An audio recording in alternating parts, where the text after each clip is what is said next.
चलिए स्टार्ट करते हैं।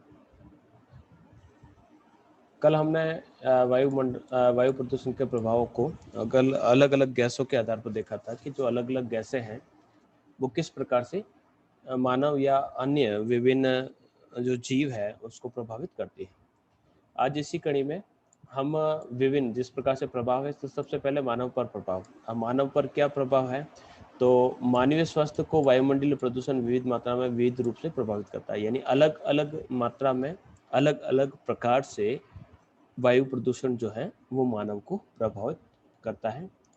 इससे मानव मृत्यु को भी प्राप्त करता है तथा साथ ही साथ अलग अलग प्रकार के जो रोग है उन रोगों से भी ये ग्रसित हो जाता है। और सबसे ज्यादा समस्या आती है स्वास्थ्य संबंधी, यानी एस्थमेटिक जो प्रॉब्लम्स है वह एयर पोल्यूशन के कारण ज्यादा देखने को मिलती है। वायु प्रदूषण का जो प्रभाव है वो सबसे ज्यादा जो प्रभाव पड़ता है उसके रेस्पिरेशन सिस्टम यानी श्वसन तंत्र पर पड़ता है। मनुष्य जन्म से मृत्यु तक श्वसन क्रिया के लिए हम शुद्ध ऑक्सीजन की आवश्यकता होती है। ऑक्सीजन को हम श्वास के माध्यम से प्राप्त करते हैं और हमारे शरीर के अंदर पहुंचाते हैं। वायु में बहुत सारी अशुद्धियां है तो उसका दुष्प्रभाव है हमारे मानव शरीर पर पड़ना निश्चित है। श्वास के साथ हम जब हानिकारक जो कण होते हैं या हानिकारक गैसें हैं, जब हम श्वास के साथ हमारे शरीर के अंदर पहुंच जाते हैं तो हमारे फेफड़ों में हमारे रक्त के साथ मिलकर ये विभिन्न प्रकार के जो रोग है जिसमें अंदर ब्रोंकाइटिस, विलिनोसिस, घुटन, मानसिक थकावट, अनिद्रा, नींद नहीं आना, बेचैनी होना, हृदय का धीरे धीरे चलना, सिर में दर्द होना, टॉन्सिल्स, त्वचा संबंधी रोग, गले के रोग, निमोनिया, एस्थमा, टीबी, जुखाम, ये हर प्रकार की ये समस्या यहाँ पर उत्पन्न होती है। तो इस प्रकार से ये जो समस्या है मानवीय शरीर पर देखने को मिलती है। तो यहाँ तक मेरे हिसाब से कंप्लीट हो चुका था कि वाहनों का जो निकला हुआ जो धुआं है, धुएं के अंतर्गत शीशे के कण, आपने देखा होगा कि जब भी अभी पेट्रोल पंप पर जाते हैं तो वहां पर लिखा रहता है कि ये जो पेट्रोल है वो शीशा रहित है, यानी पेट्रोल के अंतर्गत शीशे के कण पाए जाते हैं। और जब पेट्रोल जलता है तो जलने के बाद ये जो शीशे के कण है सांस के माध्यम से हमारे शरीर पर पहुंच जाते हैं और हमारे यकृत, हमारी आहार नाल को क्षति पहुंचाते हैं, हड्डियों को धीरे धीरे गलाना शुरू कर देते हैं। इसके साथ साथ ही इसके जैसे शीशा और कैडमियम के कारण हमारे कैंसर जैसी समस्याएं हमें उत्पन्न हो जाती है। तो इस प्रकार से मानव पर बहुत ज्यादा इसकी घातक प्रभाव देखने को मिलता है। यहाँ तक हमारा कल तक हो चुका था बच्चों पर विशेष प्रभाव, स्पेशल इफेक्ट ऑन चिल्ड्रन। अब चिल्ड्रन जो हैं वो एक शुरुआती एक पौधा है, जिस प्रकार से हम नर्सरी के पौधों की बात करते हैं तो उस समय जो डेवलपमेंट होता है वो काफी तेज गति से होता है। तो जब बच्चों का विकास हो रहा होता है तो उस समय उसके पहले दो वर्ष होते हैं उसमें फेफड़े बढ़ते हैं, फेफड़े उस समय डेवलप होते हैं और उनको ऑब्जर्व करने की जो क्षमता है वो बढ़ती जाती है। ऐसे में अधिक मात्रा में जब वायु के अंतर्गत विभिन्न प्रकार के प्रदूषक तत्व हो तो वो हमारे फेफड़ों के अंदर पहुंच जाते हैं और वहीं पर रुक जाते हैं और धीरे धीरे इसका जो दुष्प्रभाव है हमें देखने को मिलता है। कई रिसर्च इंस्टीट्यूट है, उन्होंने 1993-95 की एक रिपोर्ट जारी की और उससे बताया कि जितने भी जो अपनी डेवलपमेंट की ओर जा रही जितने भी जो कंट्रीज है उनके बच्चों में भारी प्रदूषण के खतरे देखने को मिले हैं। भारत में जिस प्रकार से दिल्ली स्थित जो कलावती सरन शिशु अस्पताल है वहां के जो आंकड़े हैं वो बताते हैं कि पिछले वर्षों से श्वसन रोगों के शिकार बच्चों की संख्या तेजी से बढ़ी है। अभी आप देखेंगे कि तो कई छोटे छोटे बच्चे हमें देखने को मिलते हैं जिनको शुरुआत के दिनों में भी एस्थमेटिक प्रॉब्लम है, यानी उनकी उम्र मुश्किल से 5 से 10 वर्ष होगी, लेकिन 5 से 10 वर्ष के बच्चों के अंतर्गत एस्थमेटिक प्रॉब्लम के लक्षण दिखाई देना नो डाउट हमें बताता है कि वायु के अंतर्गत जो अशुद्धियां हैं वो घुल चुकी है। इसी प्रकार से ब्रांकियल अस्थमा के बच्चों की संख्या तेजी से लगभग बढ़कर 2 गुनी हो गई। लगभग 80% बच्चों की मृत्यु का कारण प्रदूषण से होने वाला फेफड़ों में होने वाला संक्रमण है। और वर्तमान समय में भी देख लीजिएगा सबसे ज्यादा जो अभी जो समस्या जो हमारे सामने आ रही है वो फेफड़ों का संक्रमण, यानी जो फेफड़े हैं वो हमारे संक्रमित है। अब फेफड़े संक्रमित है, अब किस प्रकार से हो रहा है, जैसे कि हम मान लीजिए कि हमारे घर में कोई एक धूम्रपान करने वाला व्यक्ति है और जो उस समय जब जो धूम्रपान करेगा तो उसकी धूम्रपान की कुछ न कुछ मात्रा जो है वह हमारे शरीर के अंदर पहुंचकर हमें नुकसान पहुंचा सकती है।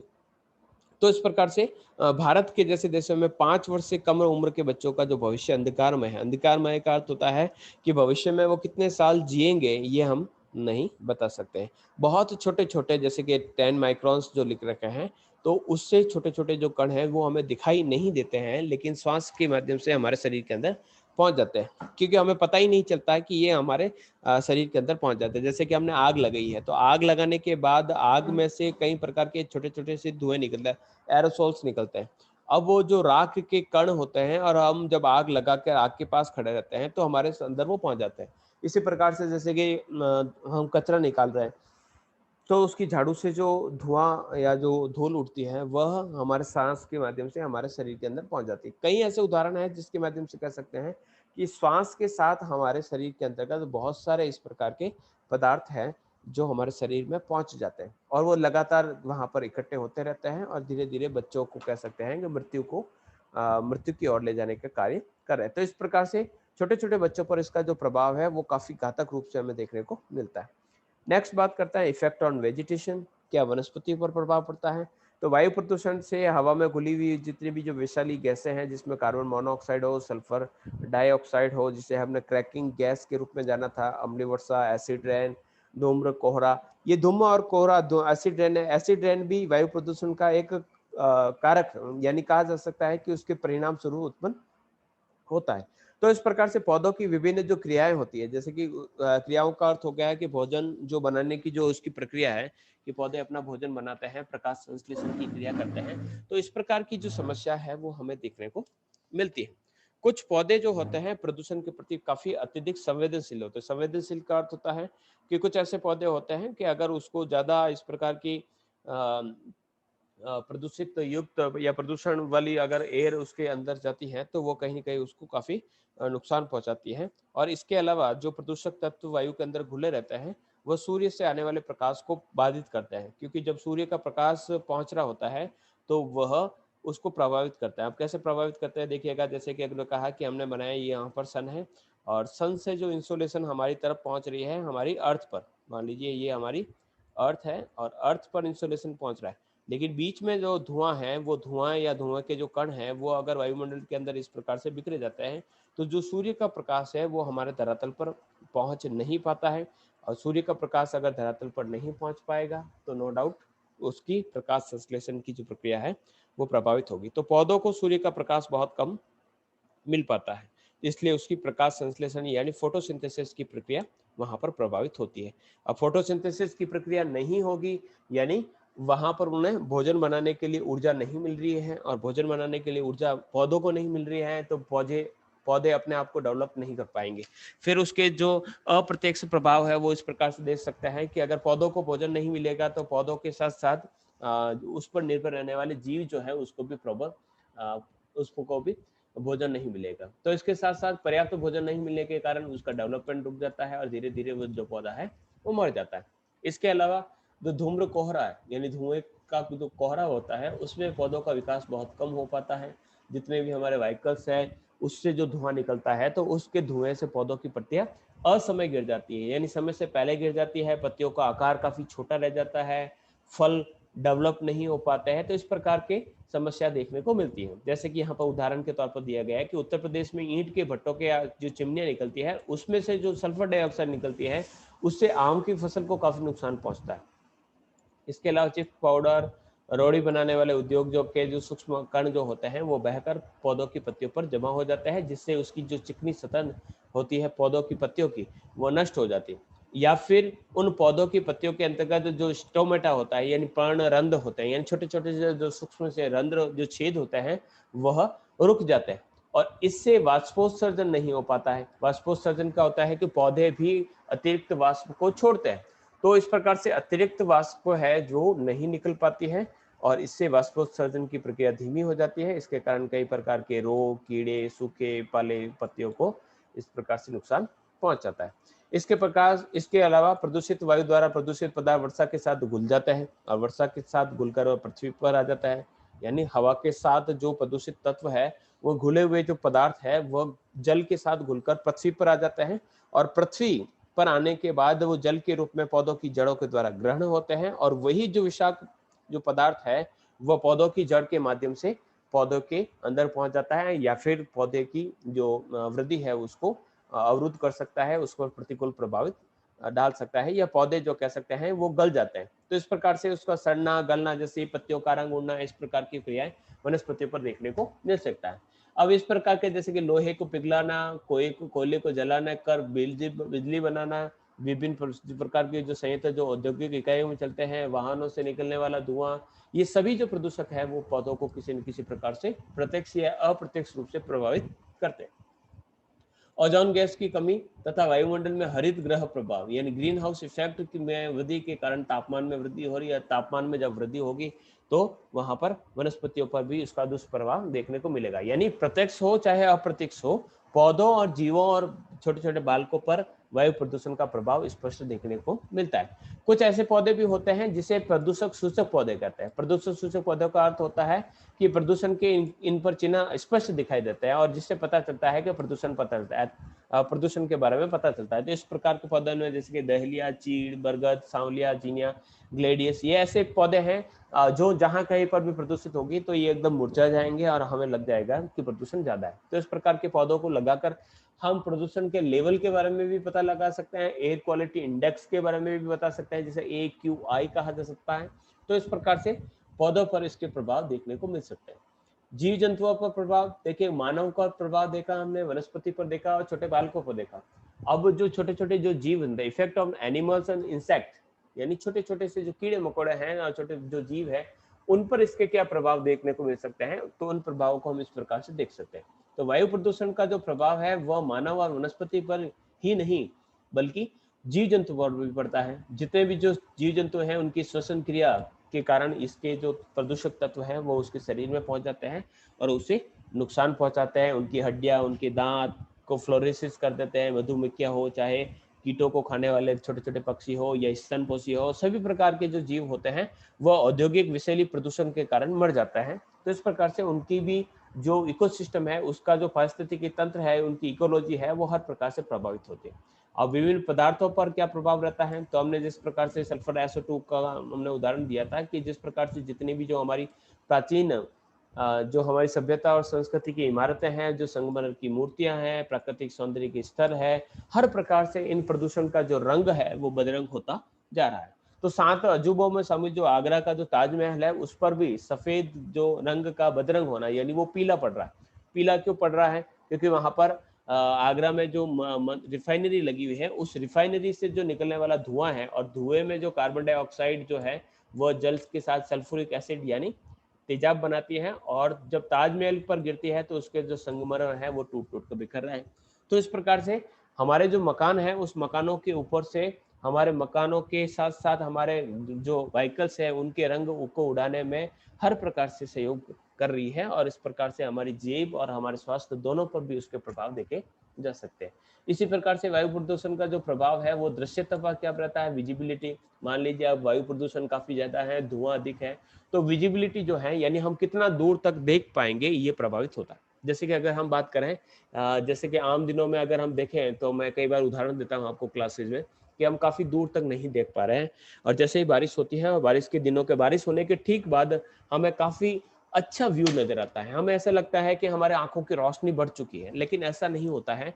वह बारिश की जो बूंदों के साथ जो उसके अंदर जो अशुद्धता है वो उसकी बूंदों के साथ घुलकर धरातल पर आ जाती है। तो ऐसी स्थिति में वो हमें क्लियरेंस ज्यादा दिखाई देता है। वैसे होता क्लियर ही है, लेकिन वो धूल के कण होते हैं, वो बारिश के जवानी के साथ घुलकर नीचे आ जाते हैं। तो इस प्रकार से कई जो प्रदूषक होते हैं वह हमारी दृश्यता को प्रभावित करते हैं, जिसमें कार्बन के कण, धूल, धुआं, नाइट्रोजन के ऑक्साइड, ये विभिन्न जो प्रदूषक है वह वातावरण में प्रकाश यानी विजिबिलिटी को कम कर लेते हैं।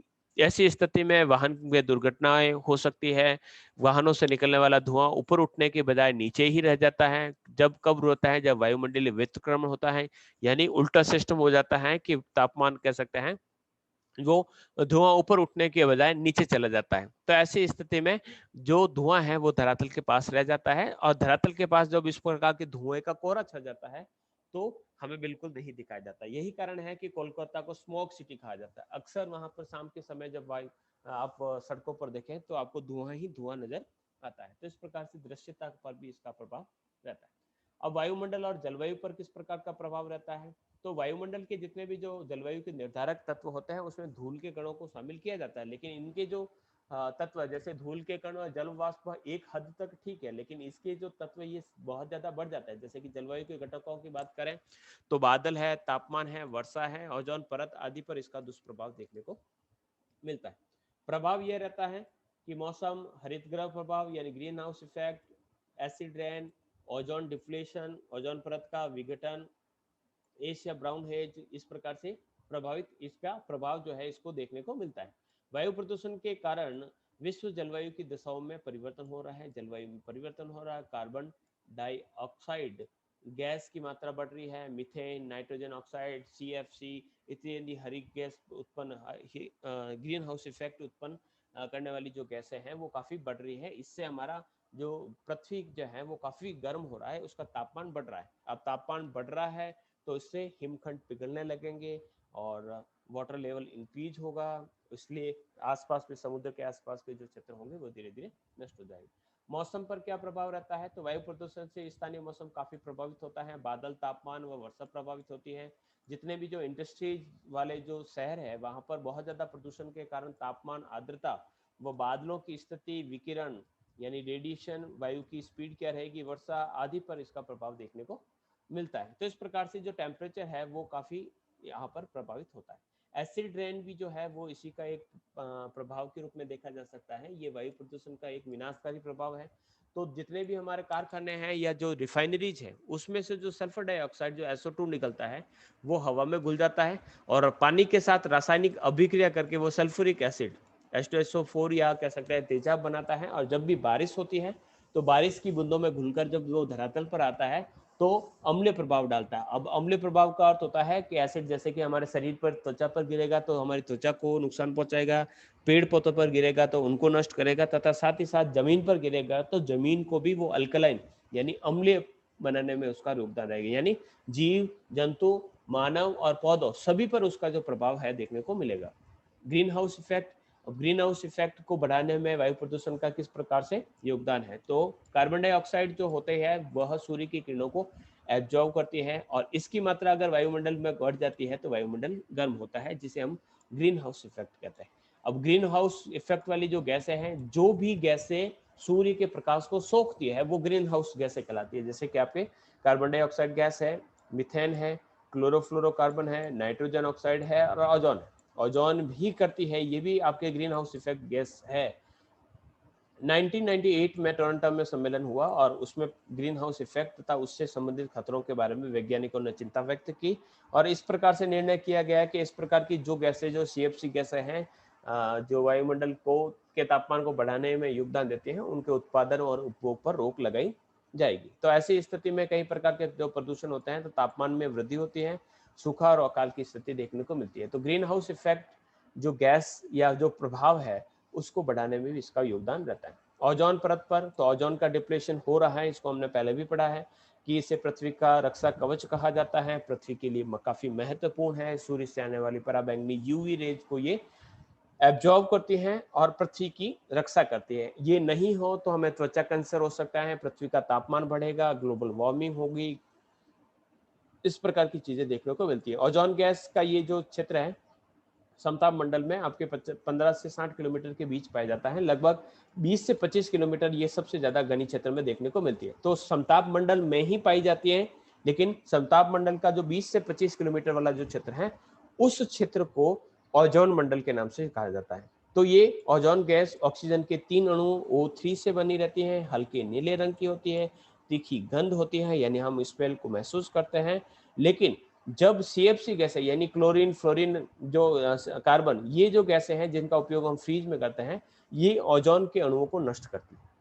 ठीक है, तो ओजोन परत के क्षरण और विनाश को लेकर काफी चिंतित हैं। 1985 में ओजोन का जो छेद के बारे में, उसकी विरलता के बारे में पता चला था और कहा जाता है कि अगर ओजोन गैस की कमी हो गई तो पराबैंगनी किरणें हमारे धरातल पर बिना किसी अवरोध के पहुंचेगी, तो आंखों में के संबंधित रोग, कैंसर संबंधी रोग यहाँ पर देखने को मिलेगी। जलीय जीवों और फसलों पर भी इसका दुष्प्रभाव देखने को मिलेगा। यही कारण है कि 16 सितंबर को यहाँ पर विश्व ओजोन दिवस के रूप में मनाया जाता है। तो इस प्रकार से इस ओजोन गैस के माध्यम से, यानी ओजोन के डिप्लेशन में भी इसका योगदान रहता है। तो इस प्रकार से ये आपका वायु प्रदूषण के विभिन्न जो प्रभाव है उसके बारे में हमने देखा। आगे के क्लास में और डिस्कस करेंगे इससे आगे।